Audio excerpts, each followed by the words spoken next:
तलहा को जब ये मालूम होता है कि रोशी शारिक अरसलान से शादी करने जा रही है तो उसे ये लगता है कि ये शादी वो उसकी नफरत में आकर कर रही है, इसीलिए वो उसे रोकने के लिए जाता है। जब वो दोनों मिलते हैं तो तलहा उसे रोकता है, कहता है कि आखिर तुम शारिक अरसलान से शादी क्यों करना चाहती हो, जबकि तुम्हें मालूम है कि शारिक अरसलान इतना घटिया इंसान है, तो फिर आखिर तुम ये कदम क्यों उठा रही हो, क्यों अपनी जिंदगी को जहन्नुम बना रही हो। तो सामने से रोशी कहती है कि आप होते कौन है मुझसे ये सवाल करने वाले, मैं जिससे भी शादी करूं और जिससे भी ना करूं ये मेरी मर्जी है और आपका कोई हक नहीं बनता कि मुझे रोके। तो फिर इसके बाद तला कहता है कि मेरी तो मजबूरी है मगर तुम अपनी जिंदगी तो बर्बाद मत करो, मैं तुमसे मोहब्बत तो करता हूँ। इधर तला अपनी मोहब्बत का भी इजहार कर देता है मगर सामने से समझदार रोशी अपनी ही जिद पर अड़ जाती है, क्योंकि अब तला ने उसे रोक दिया है। तो कहती है कि मेरा रिश्ता पक्का हो चुका है तो अब मैं ये शादी करके भी दिखाऊंगी आपको। रोशी तो ये जवाब इस तरह देती है जैसे कि तल्ला उसे नफरत करता हो या फिर उसे दुश्मनी निकाल रहा हो, उसे गलत मशवरा दे रहा हो। तल्ला तो इसलिए कर रहा है क्योंकि वो उससे मोहब्बत करता है, वो नहीं चाहता कि रोशी किसी कुएं में कूद जाए या फिर अपनी जिंदगी बर्बाद कर बैठे।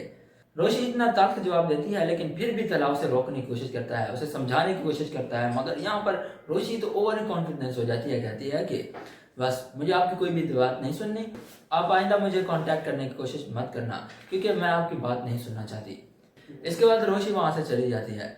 अस्सलाम वालेकुम दोस्तों, ड्रामा सीरियल मीम से मोहब्बत की कहानी बहुत ज़्यादा इंटरेस्टिंग हो चुकी है। इसकी आने वाले एपिसोड में आप देखने वाले हैं कि शारिक रोशी को डिनर पर ले जाता है, वो दोनों एक साथ बैठे डिनर कर रहे होते हैं कि वहां पर अचानक तला भी आ जाता है। जब वो उन दोनों को एक साथ देखता है तो उसे समझ नहीं आती कि रोशी शारिक के साथ कर क्या रही है, शारिक जैसे घटिया इंसान के साथ क्या कर रही है। उस वक्त तो रोशी से कुछ नहीं पूछता वो। इसके बाद जब वो घर जाता है तो अपने डैड से पूछता है कि रोशी की मंगनी किसके साथ हुई है, तो उसे उसका डैड बताता है कि रोशी की मंगनी अरसलान खान के साथ हुई है। तो तला तो समझ जाता है कि ये अरसलान खान असल में शारिक अरसलान है, लेकिन फिर उसे ये बात समझ नहीं आती अगर रोशी ये सब कुछ कर क्यों रही है, जब उसे मालूम है कि शारिक अरसलान इतना घटिया इंसान है, उसने रोशी के साथ इतना सब कुछ गलत नहीं किया, लेकिन फिर भी वो उसे शादी करने के लिए किस तरह राजी हो गई। पहले तो वो उसे फोन करता है, उसे पूछता है कि आखिर वो शारिक अरसलान से शादी क्यों कर रही है।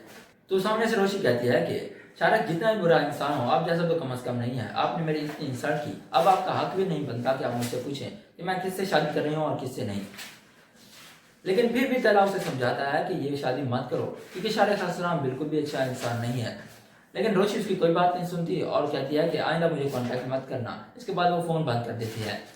फिर इसके बाद तला उसे फिर कॉल करता है और उसे कहता है कि मुझसे एक बार मिल लो, मैं तुमसे कुछ बात करना चाहता हूँ, फिर तुम्हारी मर्जी, मेरी बात मानो या फिर नहीं। पहले तो रोशी नहीं मानती लेकिन फिर तला के इशार करने पर आखिर वो मान जाती है। जब वो दोनों मिलते हैं तो तला उसे समझाने की कोशिश करता है कि शारिक के साथ आकर तुम क्यों शादी करना चाहती हो, वो इतना घटिया इंसान है, उसने तुम्हारे साथ इतना सब कुछ किया लेकिन फिर भी तुम चाहते हो कि उससे शादी करो, ये बहुत गलत है। तुम्हें मालूम भी है कि वो तुम्हारी जिंदगी बर्बाद करके रखेगा, वो तुम्हें बिल्कुल भी खुश नहीं रखेगा, लेकिन फिर भी तुम उससे शादी करना चाहती हो। तो इधर रोशी कहती है कि मेरी मर्जी, मैं उससे शादी करूं या ना करूं, किसी से भी करूं, इससे आपका कोई ताल्लुक नहीं होना चाहिए, चाहे मैं अपनी जिंदगी बर्बाद ही क्यों ना कर दूं। तो फिर तला कहता है कि मेरी तो मजबूरी थी लेकिन मैं तुमसे सच्ची मोहब्बत करता हूँ, करता हूँ और करता रहूंगा। इसके बाद रोशी कहती है कि अब आपकी मोहब्बत की कोई जरूरत नहीं क्योंकि मेरी शादी होने वाली है और मैं ये शादी करूंगी चाहे कुछ भी हो जाए, बल्कि अब मैं आपको शादी करके दिखाऊंगी।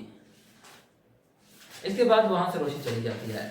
अब इसके बाद आप देखने वाले हैं कि रोशी के बाकी शादी के जो फंक्शन रह गए थे मंगनी के बाद वाले वो सारे हो जाते हैं, लेकिन तला अपने मकसद में कामयाब नहीं हो पाता, वो इनकी ये शादी नहीं रोक पाता। आखिरकार बारात का दिन आ जाता है, बारात का वक्त आता है, रोशी तैयार होकर बैठी होती है स्टेज पर और शारिक का इंतजार कर रही होती है। उसकी फैमिली भी काफी ज्यादा खुश होती है इस शादी के लिए, लेकिन रोशी बिल्कुल भी खुश नहीं होती। इस शादी में तला अपनी पूरी फैमिली के साथ मौजूद होता है। जब वो उसकी नजर पड़ती है रोशी पर तो वो इतनी ज्यादा खूबसूरत नजर आ रही होती है कि वो उसे देखता ही रह जाता है। अब इधर सभी लोग काफी ज्यादा इंतजार करते हैं कि कब बारात आएगी, लेकिन बारात अभी तक नहीं आती। काफी ज्यादा इंतजार करने के बाद भी बारात नहीं आती, शारिक बारात लेकर नहीं आता। इसके बाद सुलेमान शारिक को कॉल करता है, उसकी माँ को कॉल करता है लेकिन कोई भी उसकी कॉल पिक नहीं करता। जिसके बाद शारिक उसे एक वीडियो सेंड करता है उसकी बेटी की। ये वीडियो देखने के बाद रोशी का वालिद हैरान रह जाता है। वो अपनी बेटी को वो वीडियो दिखाता है और पूछता है कि ये सब क्या है। तो इसके बाद रोशी उसे सब कुछ बताती है कि किस तरह शारिक ने उसे हरास किया और उसे फिर अब वो ब्लैकमेल कर रहा है। ये वीडियो एडिटेड है, इसमें कोई भी हकीकत नहीं है। अब ये बात किसी तरह तला को और उसके वालिद को भी मालूम हो जाती है कि बारात नहीं आ रही। अब तला तो वैसे ही रोशी से इतनी मोहब्बत करता है, अब अगर बारात नहीं आती तो रोशी की और उसकी फैमिली की इतनी ज़्यादा बेइज्जती होगी और ये तला से बर्दाश्त नहीं होगी। तला अपने डैड से कहता है कि मैं रोशी से शादी करने के लिए तैयार हूँ, अगर मेरा ऐसा करने से इसकी इज्जत और इसकी फैमिली की इज्जत बच जाती है तो मैं इस शादी के लिए तैयार हूँ। तो आबिद अपने दोस्त सुलेमान से ये बात करता है शादी की, तो वो भी इस शादी के लिए मान जाता है। तो इसी तरह इन दोनों की शादी हो जाती है, सुलेमान की इज्जत भी महफूज रह जाती है, रोशी और तला भी एक हो जाते हैं। अब इसके बाद आप देखने वाले हैं कि रोशी फिर भी तला को माफ़ नहीं करती, क्योंकि तला ने उसकी इतनी इंसल्ट जो की थी।